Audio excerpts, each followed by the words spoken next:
Hey there everyone, this is Michael Dougal, your Greater Toronto Area resource for all things real estate related, and during this video I'm going to entirely update you on the state of the market and how you can take advantage whether you are a buyer or a seller. And it's been a very interesting year. Coming into the year, we saw very high prices, we saw appreciation, and we saw buyers really struggling to find a property because they were competing with so many other buyers at the same time. So there was a shortage of supply and there was very high demand. And is now you can say very large supply of home and very limited demand. So there are a lot of buying opportunities out there. It's safe to say that we've swung from a seller's market into a buyer's market to some extent. There are some exceptions to that, which we'll talk about. We can see in this data here, we're counting the number of transactions in Toronto, Peel region, and York region. And looking at July 2022, just look how low these sales numbers are. Only 1,609 units sold in Toronto, 762 units in Peel, and 715 units in York region. So this is the biggest talking point, but what this means for you is it means you can actually get into the market because there is not that much demand right now. So perhaps you're a buyer that can take advantage of that, because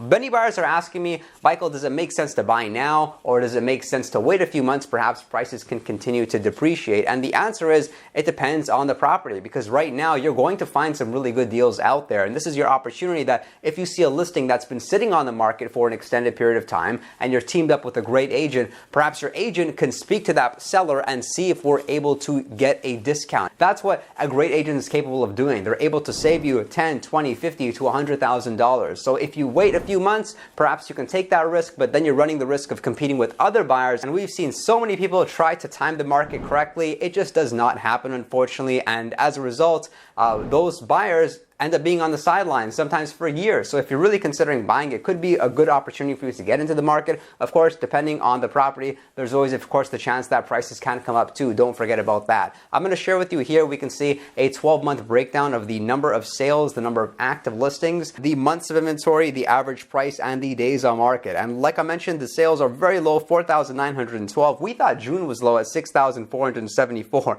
and it really was. Going back to July 2022, there was 9,339 sales, and we can see that the number stayed around that point.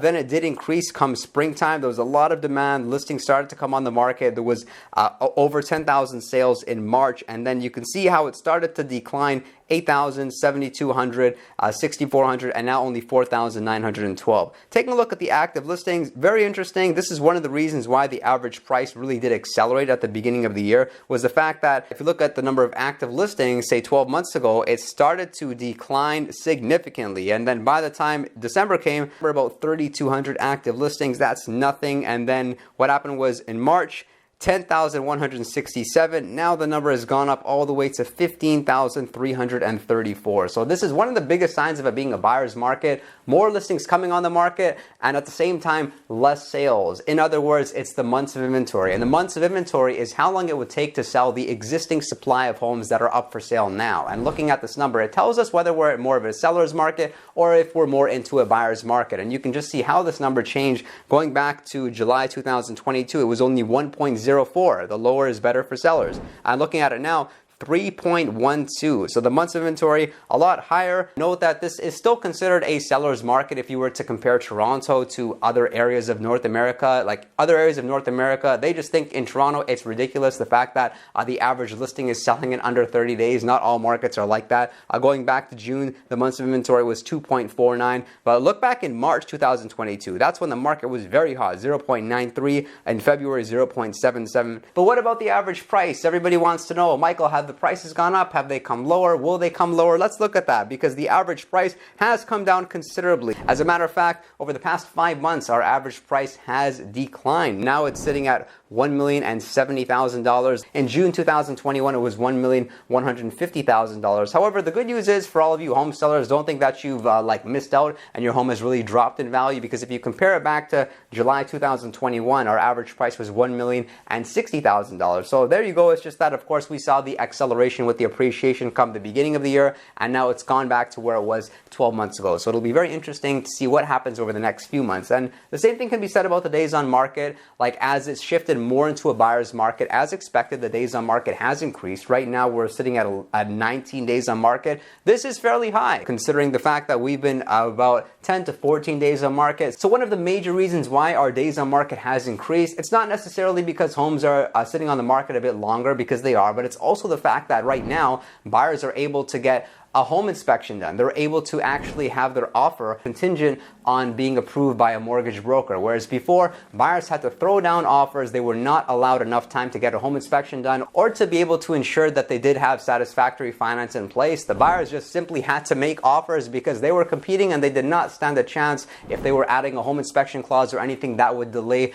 the agreement to be settled. And here's how the average price has changed across different home styles. Looking here at detached, semi-detached homes, townhouses, and condo apartments. Detached, they have not gone up. They've actually dropped by 3.1%. Semis are up by 4.9%. Townhouses up by 6.3%, and condominium apartments up by 6.9%. And we can see our average detached only selling for $1,363,000 now. Whereas several months ago, if we look at the market back in like February, March, it was actually that detached homes had appreciated the most, and it was condo apartments a little bit on the lower side. So something that's really important to consider here is the fact that the higher price ranges, like those detached homes, especially the larger homes, 5 bedrooms, triple car garage homes, they've really come down in value, whereas the properties which are selling between like $700,000 to 1.1 million, let's say, they've not come down as significantly. But let's look at the big picture here, because fortunately long term we know real estate does go up. And looking at the past 5 years here, we can see our average price in 2018 was only $782,000. Now it's sitting at $1,075,000. So this chart here specifically compares July of each year, and we can see just how the average price has changed. As we can see, there was rapid appreciation from 2019 up to 2021,